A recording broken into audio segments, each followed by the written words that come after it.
Yes, Kenya. Tamu sana, yes. In this video, I want us to have a look at some remarks made by Nani Senator Samson Cherargei as reported by the Star about 1 hour ago. Star: the economy is no longer in ICU, but death because His Excellency Ruto found only shillings 93.7 million at the treasury. Uhuru went home with everything. State capture is real. Nandi Senator Samson Cherargei. Yes. Cherargei is saying Uhuru Kenyatta looted everything. And while William Ruto was being inaugurated, the first appointment he made was to give Uhuru Kenyatta a job. So I don't know whether the person who looted the economy was being rewarded by being given another job. It's not adding up to me. In this video, I want us to dig deep into the issue to see the games being played here. In case you are watching us for the very first time, subscribe, give this video a like. Yes. Cherargei and his group are now in government. But it's very unfortunate that they are still talking about state capture. Something they were telling Kenyans even before the elections. They are still talking about state capture. Still looking for people to blame. Still looking for excuses. What does that mean, ladies and gentlemen? The first thing here, William Ruto and his team are clearly coming out as people who are not prepared to rule. They were not prepared for the government. And their politics was largely based on excuses, finding excuses and people to blame. That's the kind of politics they're still playing. They don't know that now they have the government. They are still just looking for excuses, people to blame. It's very unfortunate.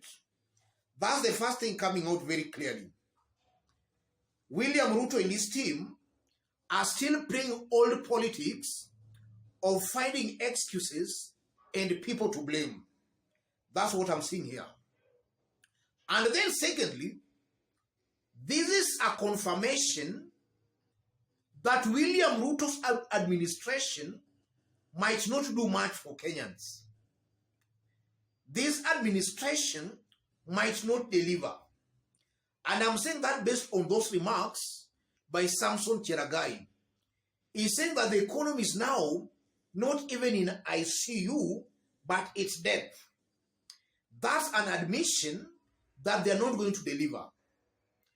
And because they know they're not going to deliver, they will just be telling Kenyans that we are not delivering because the economy is dead.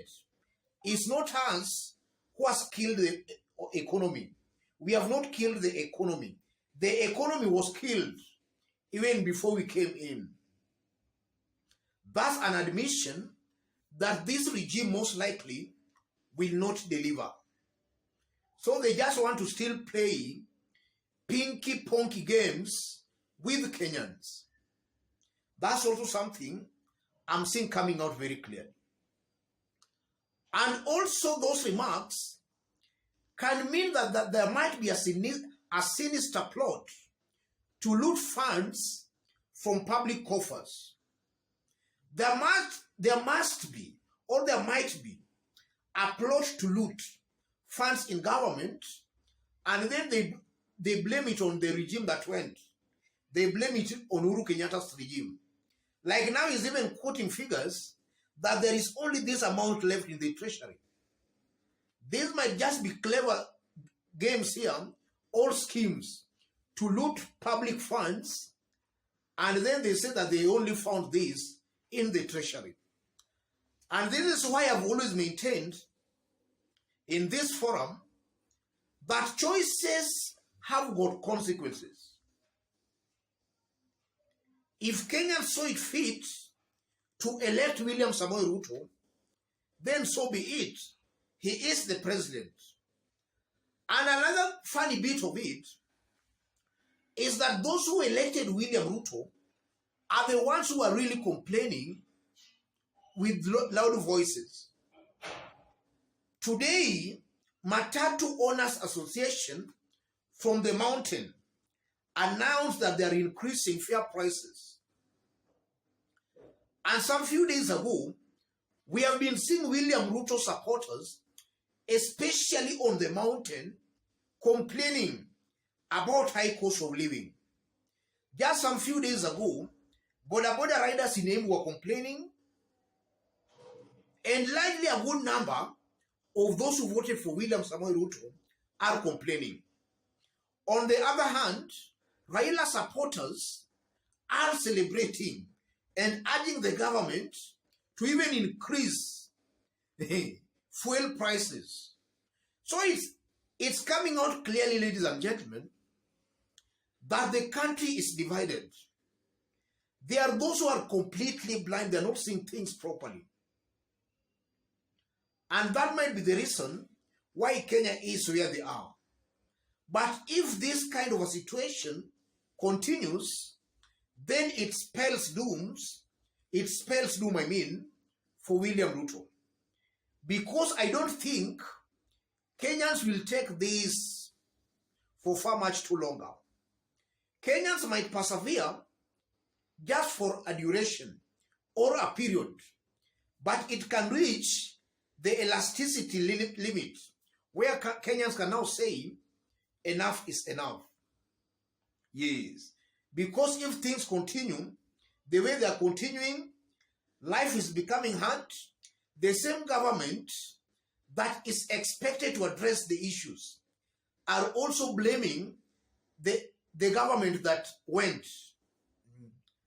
I don't think Kenyans will take this any longer. This aspect of always finding people to blame. And now that William Ruto has absolute numbers in parliament and in the Senate, I don't think Kenyans will agree with William Ruto now, even if he tries to find people to blame. Because in terms of numbers, he has numbers in parliament, in the National Assembly, and he also has numbers in the Senate. He can pass any bill that can cushion Kenyans from all these economic hardships. William Ruto has no option but to deliver. He has no option but to deliver.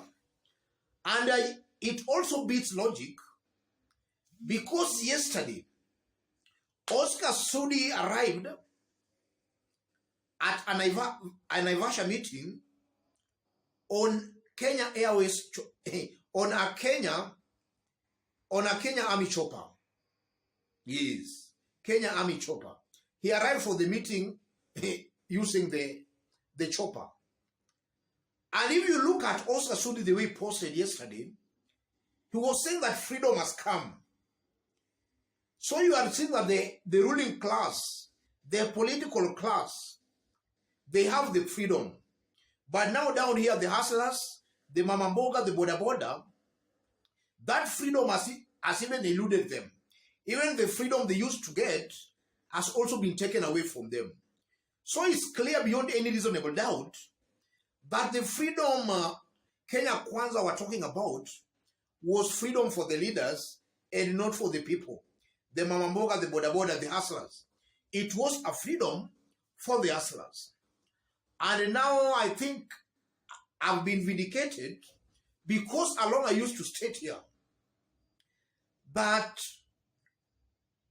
all the promises, a good number of the promises William Ruto and his team were giving, most likely they were not going to keep them, going by their past track records. In 2013, they made some promises. They never kept them. 2017, the same. And I did maintain that even in 2022, if they could not keep 2013, 2017 promises, even in 2022, they won't be able to keep the promises. We still remember the studies. They were never kept. And then just recently, as William Ruto was campaigning, he was even telling Kenyans that they'll be having free Wi-Fi. Free Wi-Fi. And now we are seeing even the subsidies on fuel are being removed. Are Kenyans going to get the free Wi-Fis as pledged and promised by William Samoei Ruto? I highly doubt. And I highly doubt. So it's clear William Ruto will not be able to fulfill a good number of his promises. Let me stop it there. In case you are watching us for the very first time, subscribe, give this video a like. To our fans and subscribers here, I'm very much humble, very grateful for the kind of support you are giving me here. God bless you, God bless Kenya. Any other person who wants to have a chat with me, or to share information with me, or even to support this channel, I've pinned my number on the comment section. Contact me through the number, or you can channel any support or contribution to the number. Let's meet in our next analysis. Thank you. God bless you.